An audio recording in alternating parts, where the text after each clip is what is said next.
Shealy. I'm going to reach over here, say hello, and the one and only, of course. Well, there's more to Dr. Shealy than just the one-word introduction, but most people know him as Dr. Norm Shealy. I'm just going to put it at that. I'll mention more. And of course, the one and only Dr. Jim Amos. How you doing? How are you, doctor? I'm fantastic. So 3 doctors in one room. My God, we got to. What are we going to do here? So, this is a wonderful, wonderful opportunity to connect. First of all, and I'll start with Dr. Shealy, who has been stretching your whole life. Actually, you still stretch several hours a day. Yes. And, I started at age 10, Mm-hmm. and I've never stopped. So, to say the least, there is a tremendous value to proper stretching the body. Right. And you're 70 years old. You look great. Yeah. Well, only 92. only, Oh, okay. and still doing research and exercising and and keeping up with the garden. Well, he also happens to be my dad, so so that's Dr. Shealy. Now, Dr. Jim Amos is a retired orthopedic surgeon who has basically crossed over into how do I say this, Doc? Non-conventional approaches, and you're actually an inventor of something called One Stretch. That's correct. Okay, but this is more than about the invention. This is about the value of stretching and the things that conventional medicine doesn't tell you about. Orthopedic, joints, and lots more to it. But there's a lot more to Dr. Jim Amos, and this is going to be a wonderful, incredible discussion.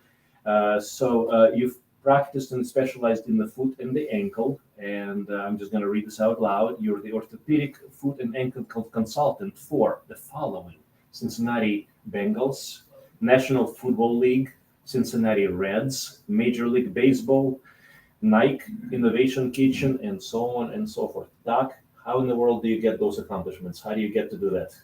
Well, I was a consultant for just foot and ankle. I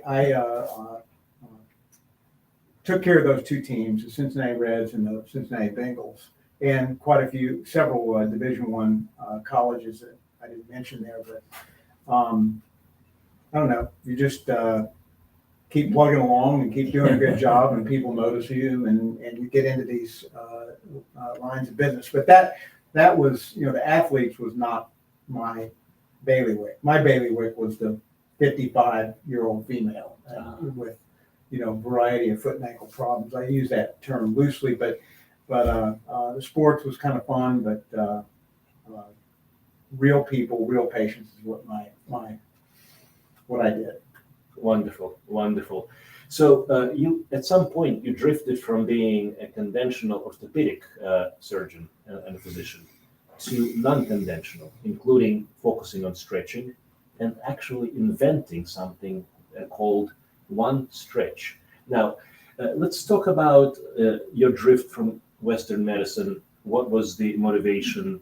How did it, how did you go down that pathway? What made an orthopedic surgeon say, let's reconsider my training, everything I learned, and let's do something different? And why? Well, it's a pretty important subject to me, but as a resident, as a 4th-year resident, I was doing a paper and where I did my residency in Dallas, and just started paying attention to the literature that was out there. And a lot of it's truthful, but a lot of it's not. I became skeptical about it. And as time went on, I became more and more skeptical about it. Now, during my 30-year career, I've been retired for 6 years, but during my 30-year career, I did the traditional things. I did surgery. I took care of patients in a variety of ways, sent them to physical therapy, sent them to a variety of different treatments. But so in my fellowship, when I did fellowship is what I did for foot and ankle. I went into specialization in, Yes, thanks for the word, specialization after my residency. And one of the guys who taught me, Charlie Graham, he treated plantar fasciitis, and he treated it with this heel cup, which he had kind of helped invent, but also stretching. And when I got out, I kind of did what I was taught. And I had patients, and I'd give them the heel cup, and I would stretch them. But over literally a year or two, I started realizing the heel cup wasn't doing anything. It was the stretching that was the magic. And so in 1987 or so began my journey of recommending stretching and fine tuning it and tweaking it. And through the next 30 years, over those years, I was treating just about everybody with stretching. In fact, I will tell you that 65% of non-traumatic, that means people who have never had an injury, there's no reason, I just started having pain, we'll say in my heel, like plantar fasciitis. I just started having it. 65% of those patients their problem can be solved with just one thing, calf stretching. And furthermore, it can be prevented. Now, there's no evidence, there's no vetted evidence as to that, but I know it occurs. 30-year experience of that. That's how many surgeries do you think you've saved that would have been surgeries but were resolved with stretching? In other words, because once you cut something, you can't uncut it. That's a great question. Right. Yeah. I would say maybe 10, 15,000. Oh my God. God bless you. Maybe 20. I Oh, don't know. that's a big deal. Dr. Shealy, speaking of another unrelated but similar concept, how many neurosurgical spine, pain-related surgeries are unnecessary as well? If people were to take care of themselves and Conservatively, 60 to 70%. oof, that's Especially back, Yeah. spine. got you. Now, there's so much to cover. Let's get into some of the basics because people don't know this.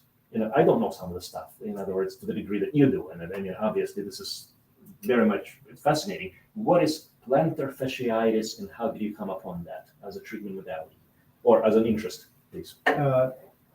Well, I really didn't have an interest in it. I will tell you that plantar fasciitis is kind of a somewhat of a garden variety bane of orthopedic surgery or doctors in general, partially because it's hard to deal with and it's hard to treat.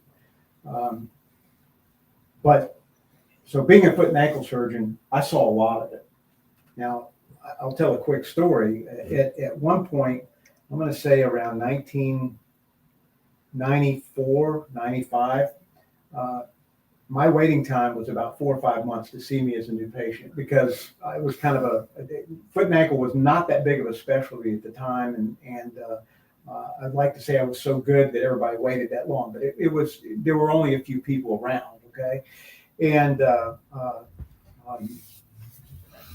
at one point, my plantar fasciitis patients were having to wait 4 or 5 months to see me for something that I thought was just simply stupid to treat them with, which was just stretch your calves and it'll fix it. So I told my office staff, I said, here's what I want to do.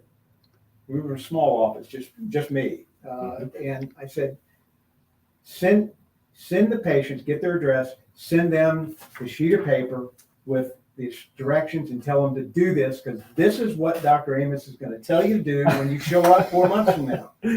And literally, when we would start calling them back, before the visit to check up and make sure that they know the time, the usual, it was about a 90% no-show rate. And we would ask them, and we're talking 8 or 10 patients a week.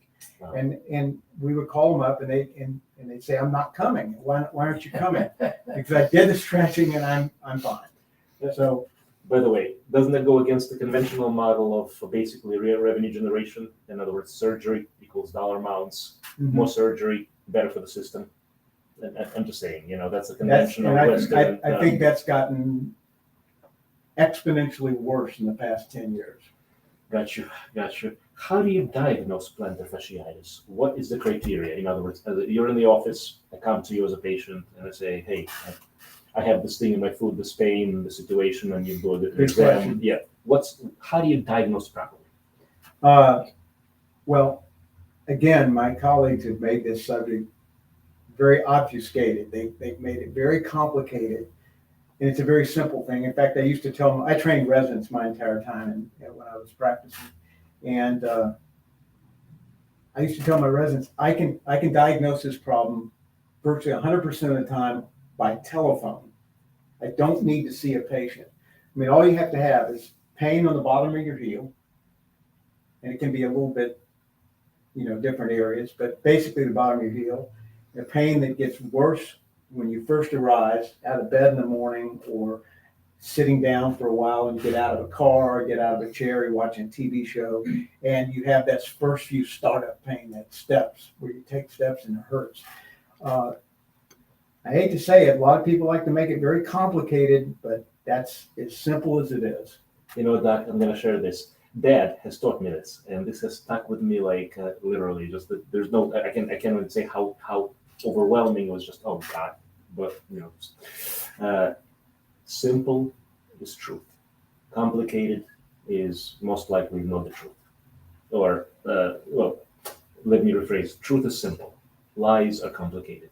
So when something is complicated, let's say, and I'm just going to say, if a patient goes to a doctor and they walk away with I have no idea what the doctor said, but it sounded really smart. That to me is not communication. Mm-hmm. That to me is not communication. Like you said, keep it simple. So now, what about your personal journey into the value of calf, calf stretching? In other words, and let's talk about the invention of one stretch. Okay. Because that's a fascinating device, and I came across it, but I'd like to learn more, please. Let me talk about one other thing real quick. One of the things that I had a problem with relaying to patients sometimes is actually not relaying to them, but I feel bad for patients with these sort of problems. Foot and ankle problems are they're tough. And they're not tough because, like, plantar fasciitis hurts really bad in some people. Others, it's a nuisance. But no matter how much it hurts, it's not really the pain that bothers people. It's the loss of quality of life. That is a real impact. That's a real problem for people. And the problem is they try certain things. They, shoes. There's a gazillion different treatments for plantar fasciitis. At some point, I'd love to talk about some of the things that are not so effective that people do out there. Well, I can be real quick with that one. Please. Anything other than calf stretching might help your problem, okay? It might help your pain, but fixing the root cause is where the money's at, not fixing the pain. Yes. If you fix the root cause, the pain will fix itself. And that's actually that's basically the entire foundation of holism. Well, holism is anything but integrated. I consider, negative things. The public is not, medical public does not accept the word holism. And it became integrated. I'm going to just clarify what Dr. Shealy just said. There is a distinction between the word holistic and integrative, but I don't want to get hung up on words because I can use the word integrative and I can mean all the right things, or I could use the word holistic and mean absolutely nothing. It's in the actions and it's in the follow through. I believe what that is saying is if the hospital puts, let's say, a massage room or a hot stone massage, as an example, in one of the rooms and never uses it and calls it integrative, again, that's not holistic. That's not addressing the root cause. And that's what we're talking about. So to me, it's not the actual word integrate versus holistic. It's the action. It's what you do behind it. So please, let's come back to that. Okay. So a lot of things are going to be a Band-Aid, but it's not a solution. It's not Absolutely. a fix. Yeah. Absolutely. So please, well, I mean, like in medicine, as you guys know, causation versus association. Yes. They just can't come to saying that calves being too tight causes these certain problems. And I guess in kind of a reverse engineering, if you see enough patients and they have plantar fasciitis, or actually there's 22 different diagnoses that are caused, 22 different things in the foot and ankle that are caused by calves that are too tight. You treat them long enough with calf stretching, you start to say, that must be the cause, okay? And that is the cause. But like I said, my colleague can't bring, and I will say, my orthopedic colleagues are much more hesitant Resistance. to admit that. The podiatrists are much more in tune with plantar fasciitis or with calves, and the other name for it is called equinus. But they're much more in tune to that. Got you. For And sure. what about chiropractors and the allied professions? Much more in tune. Mhm. Dr. Shealy, you've been around the medical scene and been a pioneer in a holistic field, including literally spearheading when it wasn't even known as holism. Now, do you have, and you have some stories from your background back in the 70s, well, actually 60s, 70s, 80s, 90s, a long time where you brought inventions and innovation into the world, and it was not met with enthusiasm necessarily, even though it was. Exactly the opposite. I hear you. Repulsion. Do you remember some of the experiences that stand out in your mind? Well, I'd have to think about that a while. But, change in the medical field is rare. Mhm. True change. 100%. Including when you introduced the TENS unit and the dorsal cord stimulator, which is now everywhere. Yeah, neurosurgeons, when I first presented it at a national meeting, they turned it down totally. You haven't tried anything, people. It was animal research. Yeah. Mhm. When I produced the first public presentation with just 6 patients done, everybody in the room wanted to do it. So all of a sudden, everybody who was booing now is now on board. Right. Okay, Jim, may I say Jim or Dr. Amos? You better say Jim. Yes, sir. Okay, so Jim, and of course, respectfully, because you are a physician, but have you met resistance? And have you met? And what does that resistance look like from your colleagues? I'm a part of I loosely call it a think tank. It's just a club. It's a club of 25 orthopedic surgeons, and I actually left the group about 2 years ago because I don't have anything to contribute really anymore. I've been talking about calves being too tight or equinus for 35 years, and they've, you give a talk. We meet once a year, and we each give a talk, and probably half the time my talks were on calf stretching, and every single time there's a couple of guys that actually believe in it, but the rest of them are just whatever. And it's interesting, the last 8 or 10 years, calves being too tight is starting to become a thing, okay? But guess what my colleagues are doing? They certainly they stretch people. They just tell them, and you've seen this. What did you tell the patient? Well, I told them to stretch their calves. Did it work? No. Well, of course it didn't. You got to give them more than that. But they now what are they doing? They designed better surgeries to lengthen the calf, and they're basically telling people that I mean, I'm sure they tell them to stretch their calves. That's why stretching calves fails, is because we don't give enough instruction. We don't give them enough impetus to do it or reason to do it, and not enough enthusiasm behind it. So, I mean, in fact, that's I'll get into the one stretch for 1 second. Please, that's please. what Yes. created the so about around 1995, I actually produced a video that I sold for a while on plantar fasciitis. It's free on my website. You can go and see it. It's been around a while. It's been some time. I've been practicing since '86. Wow. But Yeah. but it's where were we? I'm losing my train of thought. It's all right, Doc. Those squirrels get away. I understand. Yeah. So one stretch. Yeah. We're talking about timeline, and I apologize. Yeah. That's okay. So, I was pushing this in my office, and I would spend considerable time with patients telling them to do the stretching, and they would come back and they'd say, well, it didn't work. Well, tell me what didn't work. And, that they would either admit to that they didn't do it, or the wife would, hit the husband, you didn't even do it, And so I started trying to figure out what ways could I get compliance. Compliance is, as you guys know, is people actually carrying through with what you ask them to do. And Yes. I would still have people. I would spend 45 minutes convincing them to do this stretching, and they wouldn't do it. And sure enough, they would come back finally, and they would have done it, and they'd say, "Yeah, I'm over it. It's fine."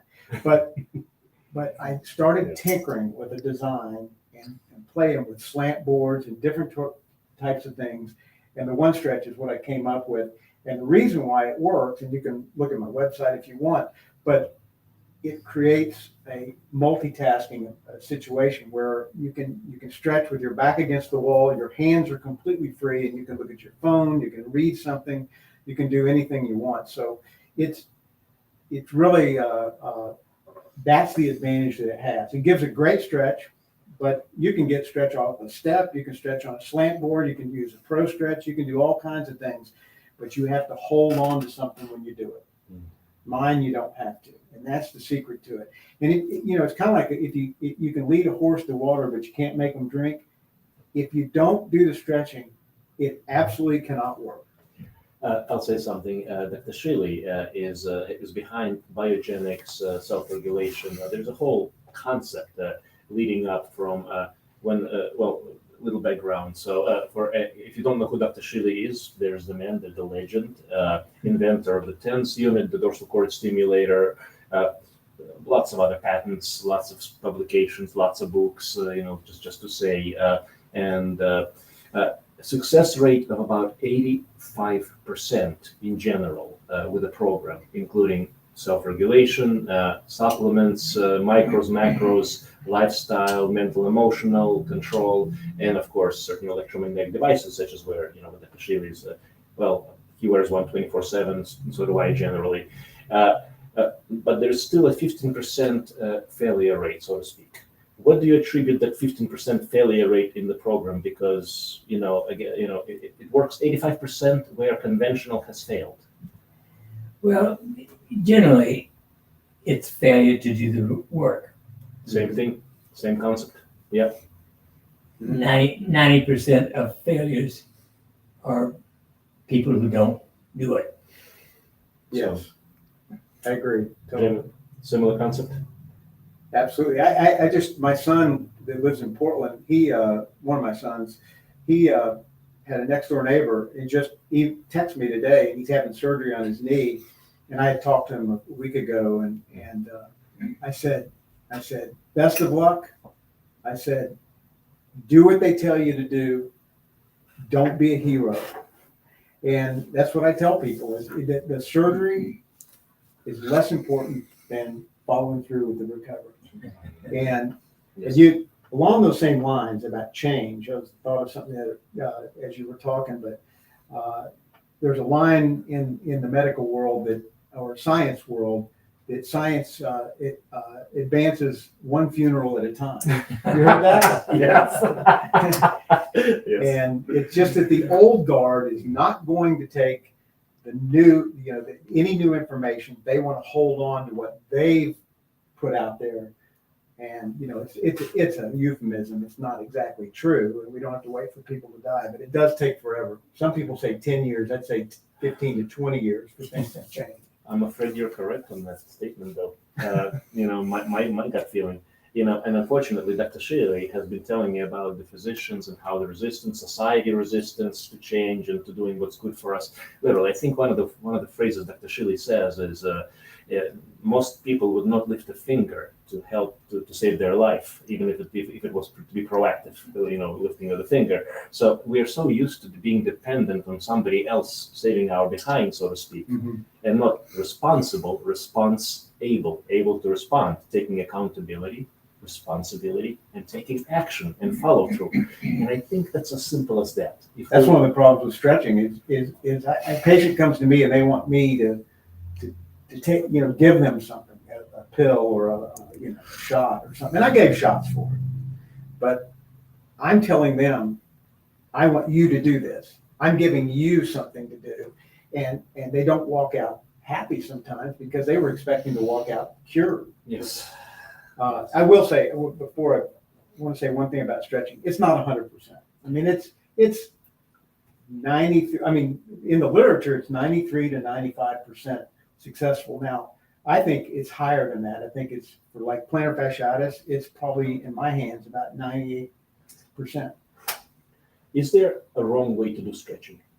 And there's also a distinction between static versus other types. Let's talk about that. You're asking some good questions. So yeah, I do static stretching, and static stretching is felt to be bad. That's gotten a bad rap.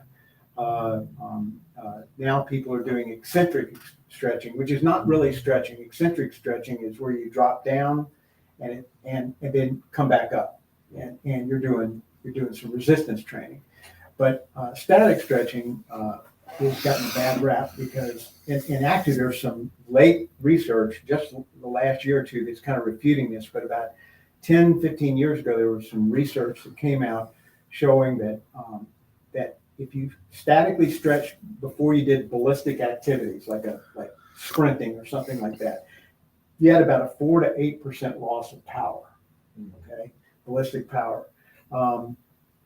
So the word is I tell people, don't stretch before you're going to go out and exercise or do something else. And that by the way, that loss of strength dissipates in about 45 to 60 minutes. Here's my story I used to tell patients. And we're just talking about calves, it could be any muscle, but you statically stretch, you're stretching not the muscle, you're stretching the collagen and connective tissue that's in the muscle and around the muscle. That's what you're actually stretching. And I used to use this. Basically, this is what we're meant to be when we're 17. As we get older, and I wrote an article on this, but our calves get tighter and tighter. Okay, there's reasons for that. It gets tighter, and you get to here. And what you do when you statically stretch is you're kind of ratcheting up and you're getting it back out to its normal length. That's what you're trying to do. And so basically, like a runners would say that statically stretching before exercising is a bad thing. And guess what? I think they're right. I say stretch at some other point, get that length out to the normal length. And when you're standing there on the corner with your friends and they're getting ready to run, you're running as a group, and they're looking at you going, you're not stretching. I don't need to. I come stretch. I stretch every day, and I'm ready to go because I live here, not here. Oh, wonderful. I hope everybody can see that, but I live not here, but here. So even if you give a little bit, you're still in a good place. Absolutely. And dynamic stretching is the other big one for getting ready for athletic activities. I don't have a problem with dynamic stretching. But again, I'm going to use this as an example, but if you're living here, should be living here, if you're dynamically stretching and not statically stretching, then when you dynamically stretch, you're getting from here to there. You're just living in this zone. You need to be living here. Expand your horizons, basically. Well, you need to be longer. That's all there is to it. Gotcha. Now, talking about publications and research, you mentioned something about writing question is, what about publications on this topic? Have you published? Have you researched? Yes. Okay, let's talk about some of that because people look at science and they want to know, okay, is there data? So I have 2 publications on this. I will admit, wasn't a good scientist. I had all kinds of material as I saw thousands and thousands of patients, but unfortunately I didn't take advantage of that. I was too busy practicing, teaching residents. In hindsight, I wished I had. It's hard to do everything. Yeah, there's a lot of, there's a ton of literature out there that supports what I'm saying. There's literature that doesn't support it, but most of that is just in the introduction saying that stretching doesn't work. And studies, in my opinion, aren't well done. Now, my 2 studies that I did are not research. They're basically both theory. But I can say that Einstein had theories too. And I'm not comparing myself to Einstein. My wife would tell you, absolutely, I'm not even close. But they're theory articles. And as like to say, one day science will prove me right. That my theories, I think, are dead on, and they're very useful. And they're starting to get some pickup on different sites, and my colleagues are starting to read them and cite them. But as we know, it'll take another 10 years probably. But Only 10. huh? Only 10. Well, they've been out there, 2014 and 2016 was when they were published. So. Gotcha. Dr. Shealy, I think you and I have had this conversation on a number of topics and a number of times. How much of the published research that is accepted by medical literature and establishment is actually worthwhile, and how much of it is nonsense? Let's put it this way. I would say at least 15% is totally rubbish, but closer to 50%. Roughly. And it's interesting, and I'm going to make a controversial statement here, but we're kind of known for making controversial statements. If you follow the business model, if you follow the society, if you follow the medical establishment, there is a reason why things happen the way they do. And again, if you just have to follow the business model. And actually, one of the, again, I'll just bring this up. It's speaking of controversial things. There's one of the books that Dr. Shealy has written, and it's literally called Third Party Rape. In other words, and that literally is a description of how in our society, in our culture, Yes. The entire infrastructure, and okay, again, I don't want to get into too much of the, statements of this nature, but I will mention enough to kind of to stir a little bit of something there, because when people would believe in conventional medicine, when people swear by conventional medicine and nothing but conventional medicine, we just need people to realize. I've got a white coat. Dr. Shealy is retired. Jim, you're retired, right? Mm-hmm. Yeah, but you've been practicing for a long time. If you really want to understand the system, think of how it's organized. And there's pharmacology or pharmacomafia, there's education, medical education, there's training, there's indoctrination.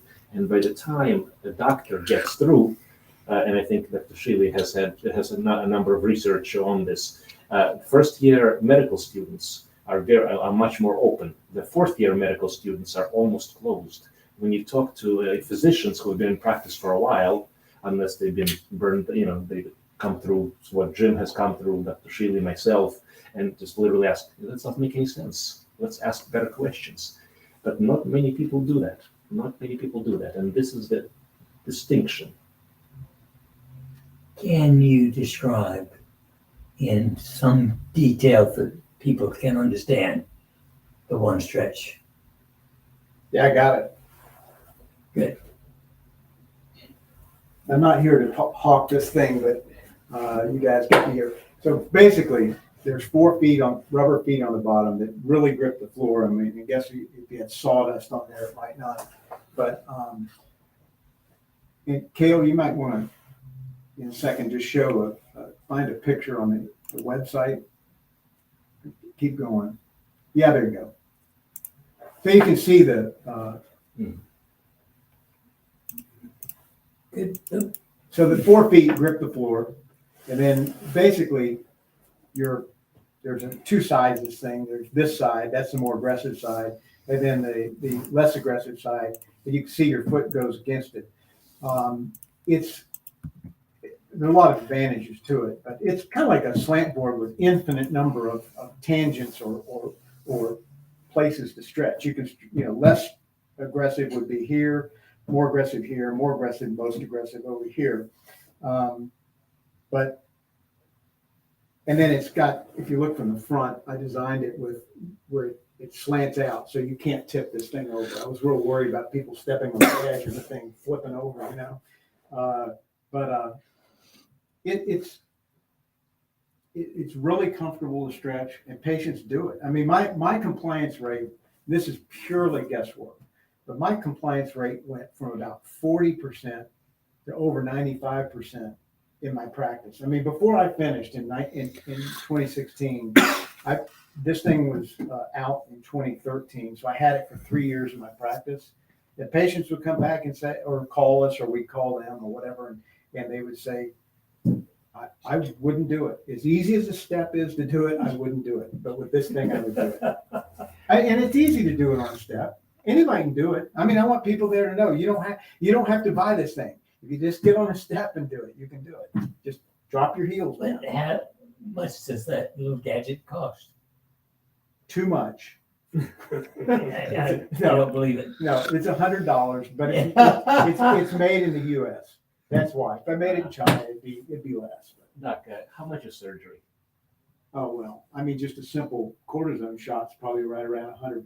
Well, But here's the difference: insurance doesn't pay for this. And people, I'm telling you, I had patients who would out of pocket spend as much as $60,000 or $70,000 because they had a failed surgery and then they had to go do this. They did physical therapy, shoes, injections, all kinds of What wacky the treatments. insurance pays for? Well, or not, Okay. and they would, and then they wouldn't want to pay for this, and whatever.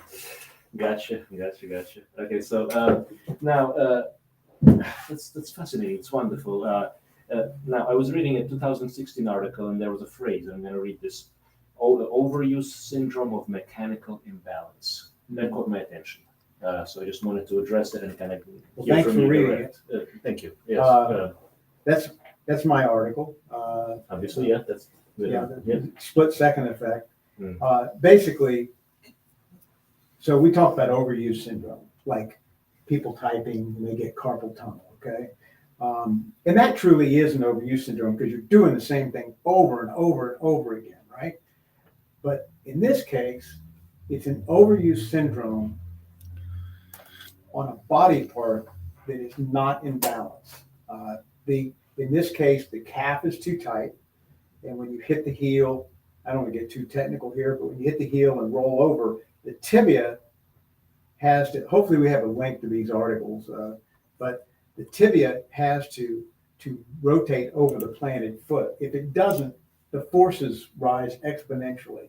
I'm getting too technical, but you are an orthopedic surgeon, so I mean that's your field. I know, so, but but basically this imbalance thing is if a pitcher has a tightness of their shoulder girdle, they're going to still try to throw a 95-mile-an-hour fastball, but they're going to be doing it under strain because they're forcing something they shouldn't be forcing. Now, is there anything wrong with them? No, but well, there's something wrong. They're tight. So I hope that makes sense. It's basically, people talk about plantar fasciitis will say that it's an overuse syndrome. It's not an overuse syndrome because basically everybody out there in the audience, if anybody has plantar fasciitis, I can prove it.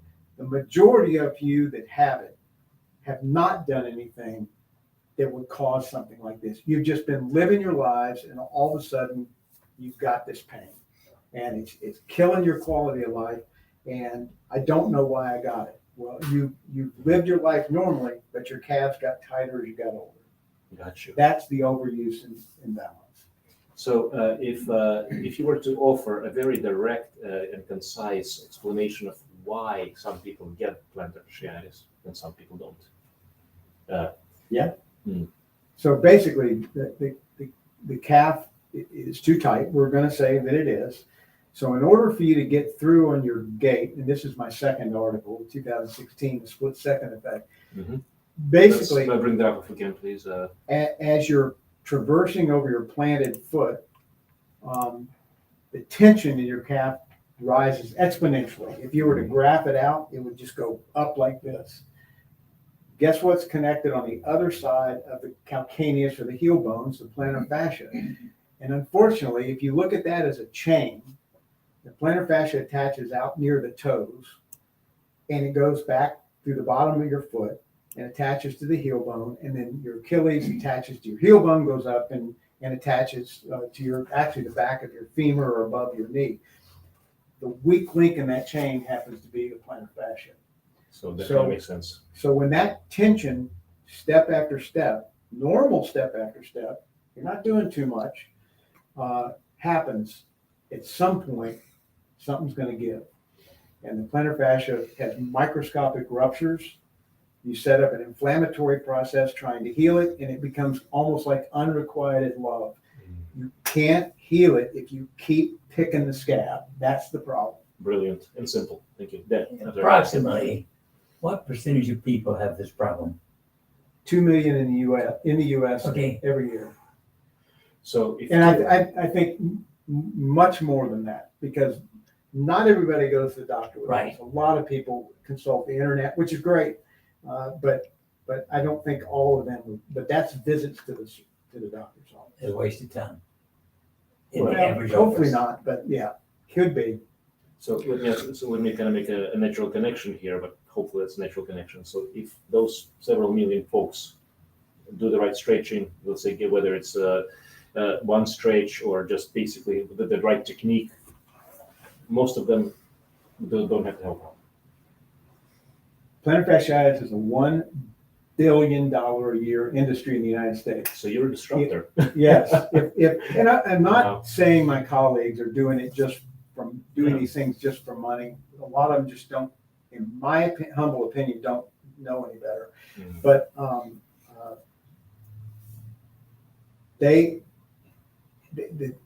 I think if I could get people to stretch proactively, Mhm. or when they have a problem, and I got a little story about that, but if I could get them to stretch, that 1 billion would go down to maybe 1 million or less. Mhm.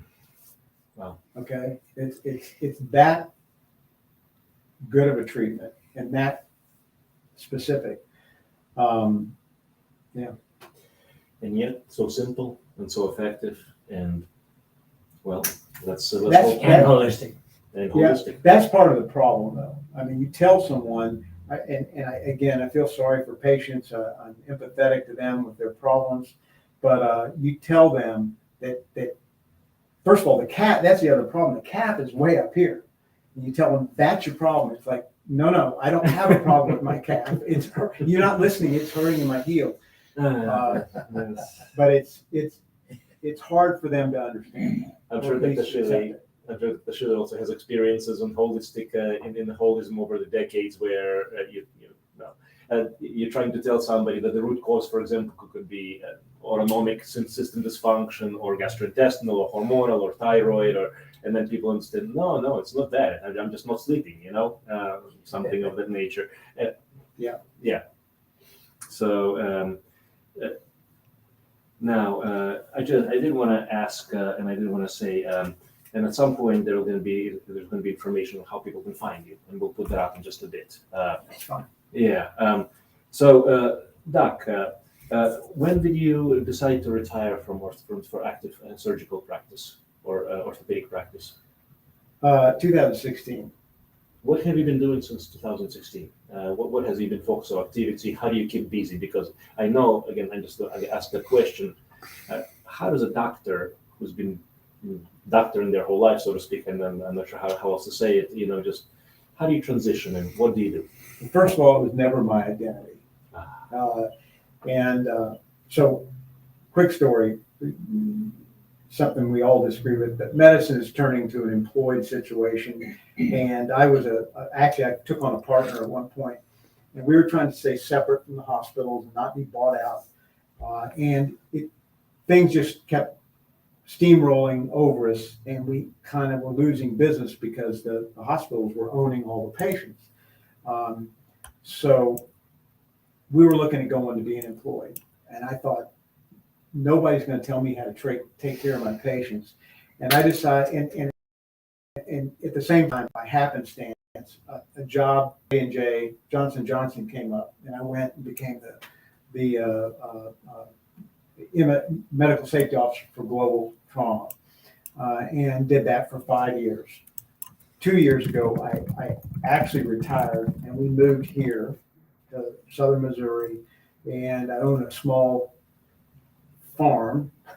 It's a Green Acres farm, but we're pretty much homesteading at this point. So I've stayed busy with that job, and then now I'm really busy. I'm always behind at that place, but I love it. Work hard. Got you. So basically, where are you with your work, with education, with getting this knowledge about stretching, about one stretch? what are you doing to let people know about this? Because it's like I said, it's a billion-dollar industry. A lot of people are suffering, and a lot of that suffering is not necessary. Well, today I'm doing something right Yes, here, and I'm not doing enough. We're actually getting ready to start a campaign with email to people, and so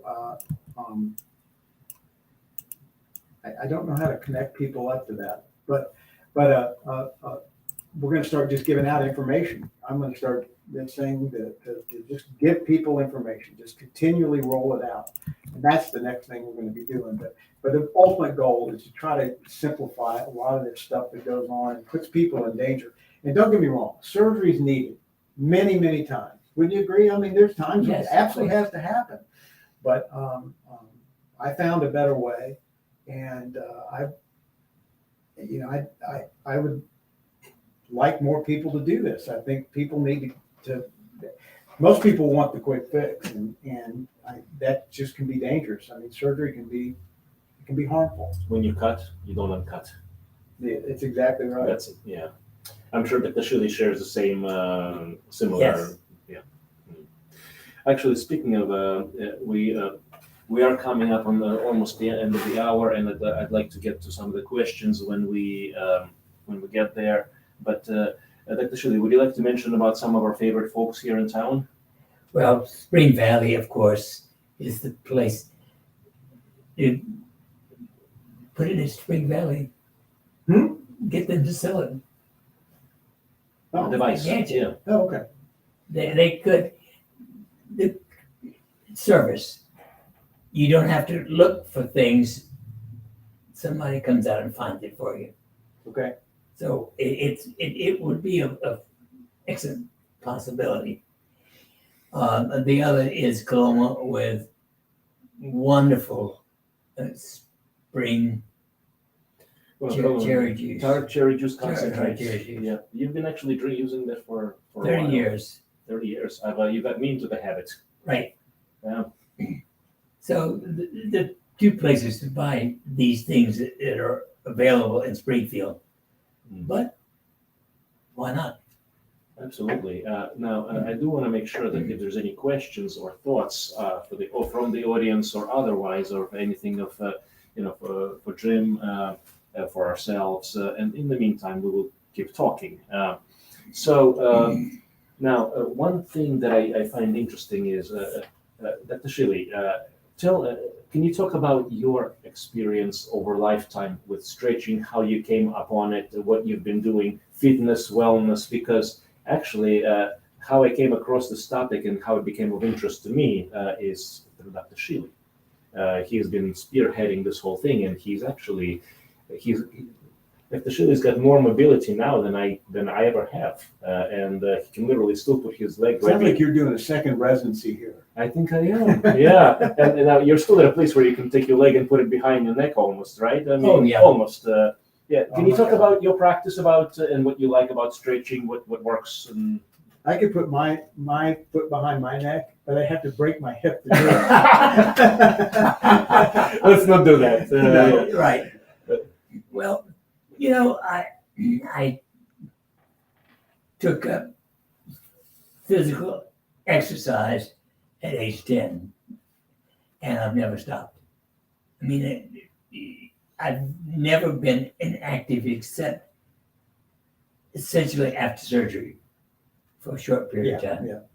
And actually, for all the folks that are saying, I cannot stretch, I had surgery, I had back, I had neck, Dr. Shealy, are you open to talk about some of your experiences in surgical and otherwise, just to kind of give a sense of what people can go through and still be over 90 years old and still have the capacity to put their foot behind their head, so to speak, stretch and be limber. Yeah.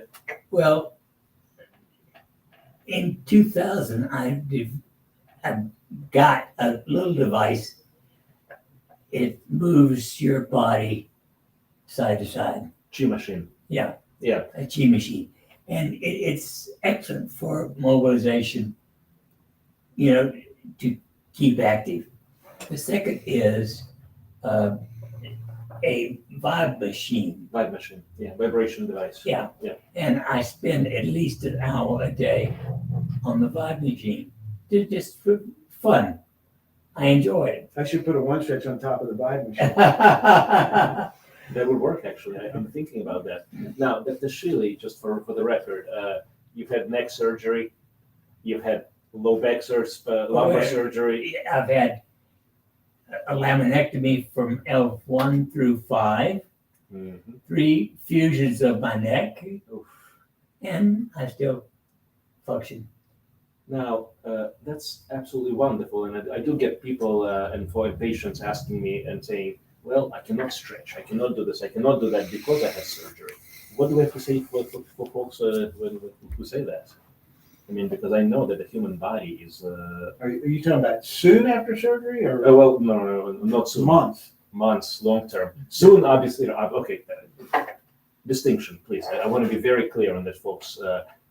When you have a surgical procedure, and we got a neurosurgeon, we have an orthopedic surgeon, and so I'm going to be very transparent.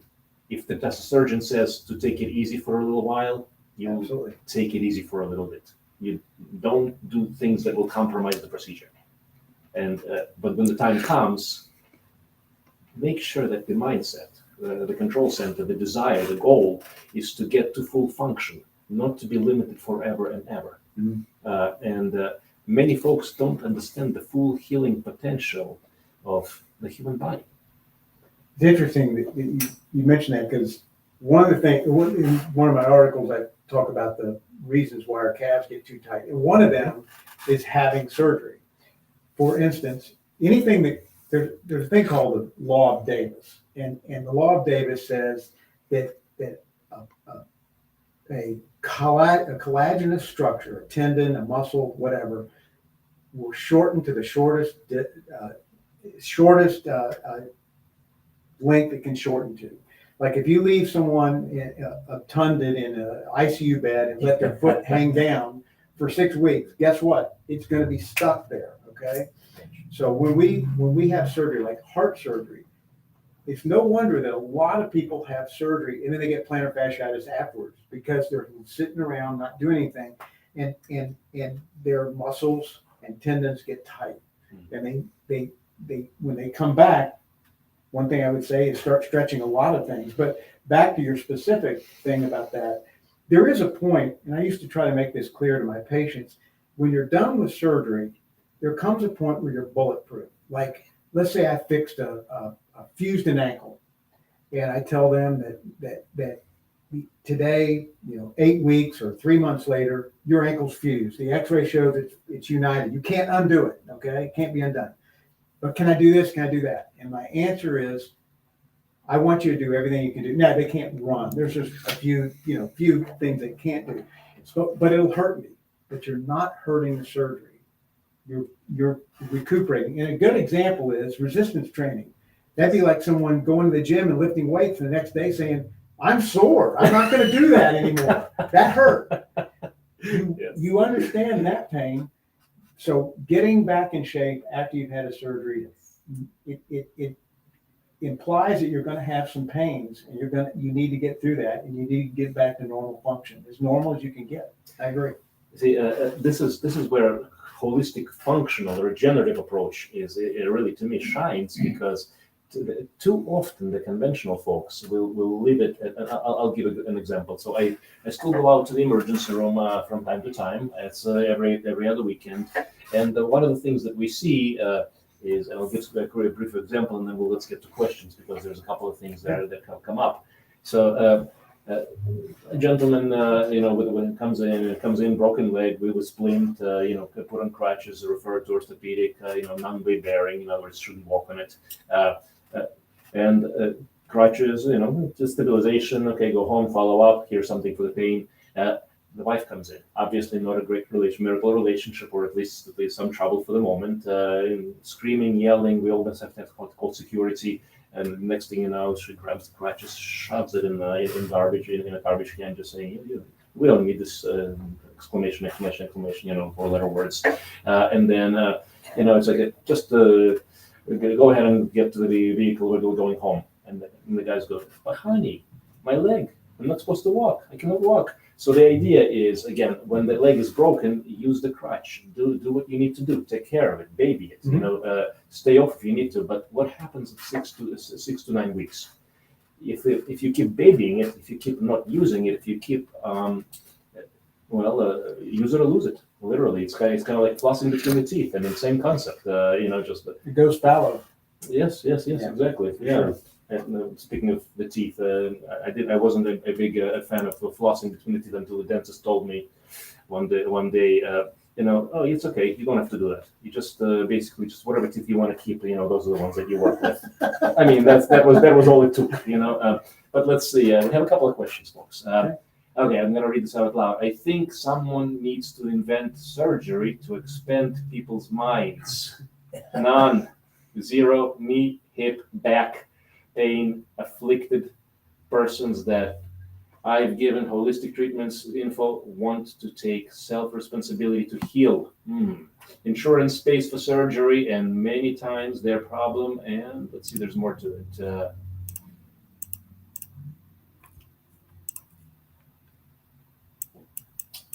Let me actually read okay. Many times, the insurance pays for the surgery, and their problems are worse with no realistic alternatives once they go under the knife route. Yes, 100% true. Jim, any questions or any thoughts on that, or just the suggestions? I'd say yes. No, it's the problem is people don't typically talk about their bad results. I'm talking about people who've had surgery. They typically like to gloat about the good results they've had. And if you listen to that, you're going to expect that. In fact, I had patients all the time that I would turn down for surgery, and they would get mad at me. And occasionally they'd leave and see someone else. They would do the surgery. They'd have a problem. They'd come back and say, I want you to take care of me. But they were mad at me because I didn't do the surgery. I said, guess what? I could have gotten that exact same bad result. You didn't. It's not like I'm the guy that's going to get the good result, because I had bad results surgically, no doubt about it. Doc, I can ask I'd be you a a liar question. if I didn't say that. Gotcha. I really need to ask you a question. How does an orthopedic surgeon whose bread and butter, whose living depends on doing surgeries and getting paid for it, decide to go the route of avoiding surgeries? How did that I occur to wasn't you? avoiding surgery. Okay, or let me just rephrase that. I was treating the problem. Treating the problem. It's kind of is there a nuance there? Yes. But I was not avoiding surgery. But that kind of goes against the business model of what you get paid for. And I just find that fascinating. And yet you still went ahead and did that. Absolutely. It's the right thing to do. Thank you, sir. That's what it's all about. It's not about the money, folks. Money comes and goes. One thing that we can talk about in holistic concept is, people talk about money a lot. What's that going to cost? Will be insurance pay and so on and so forth. And of course, finances are important. But I just want to say that, having been near death, out of body, just certain experiences. And, the other thing is, again, personal history of colon cancer stage 3, told, I've got 2 years to live. It really does something. It just teaches you that there's something beyond money. There's something beyond things. There's something beyond the devices and tools. But what is priceless is a human experience. And you cannot buy that. In other words, the money and resources are good, but doing the right thing, that is priceless. Thank you, Doc. You're welcome. Thanks for having me. I really appreciate it and enjoyed it. Thank you. Especially meeting this 70-year-old. Thank you. Appreciate you, my friend. Is there any other questions? And let's put up Doc's information where we can find so onestretch.com. That's the website? Yeah. Okay, wonderful. So please reach out, and I understand if people want to learn about that as well, they can get in touch through our practice, and we can share more information. Sure. Okay, wonderful. There's also, I think there was a link that just came on LinkedIn, right? So I hope everybody saw that. Okay, wonderful. And of course, we're almost done here with the time. So follow us on Facebook and Instagram, and of course subscribe on YouTube. We bring you free information, podcasts, wonderful folks such as Jim. Well, I should say Dr. Jim, but Jim Amos, okay, the inventor of One Stretch, and I would say this is beyond just the invention of a device. This is a revolution in the management of I think it is. a very common and $1 billion related issue, yeah. But I don't think there's a way to measure in terms of dollar amounts, the suffering and the quality of life that people can obtain if they do the right thing. And that to me is the most important. Then, actually, Dr. Shealy, any other closing thoughts? No, I'm okay with it. Good man. So do we have the endorsement from your angle on this beautiful Excellent. device? I'm eager to buy it. Add it to my daily one's yours. routine. Thank you, sir. That Thank is an you. honor. I appreciate it. Yeah. Thank you from my behalf as well. We are over a minute, but by about a few seconds. If there's no other questions, we're gonna see you next week, and we'll bring you lots more great content. Jim, I hope you come back again. Thank you. Thank you. Appreciate it.